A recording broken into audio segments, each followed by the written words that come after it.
To be honest, hindi. Pero, nung una, medyo may mga reaction din ako, katulad ng mga bashers niya. Alam niyo na siya. Sabi ko, ang ganda-ganda mo na.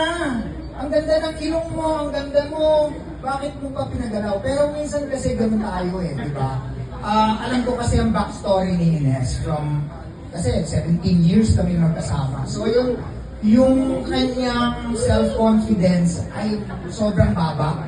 Hindi kaya ikaw ang dahilan kaya nagbabago siya. Kasi iniwan mo siya after 7 months. Hindi ko naman siya iniwan. Hindi. Hindi ako na masyadong seryoso yung tanong. Sabi niya, it's my decision. Decision mo? Ay, decision pala. Ako palang iniwan.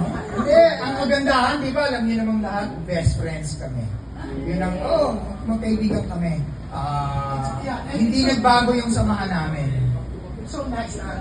Oo, mas nakakatuwa, di ba bihira yun. Usually magkaaway eh. Pero ito, parang yung punchline ni Claudine, I love you X, nananalay din sa amin eh. So magkaibigan kami kami. At yeah. Sorry. Wala. Ito lang. Babalik lang ako dun sa self-confidence eh. Kaya minsan yung tao talagang gagawin mo lahat para sa isip mo maganda ka, maging confident ka.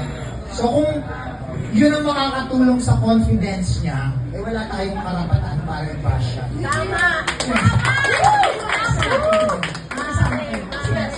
May mga eksena kami. Pag nakikita mo siya, bumabalik na yung dati.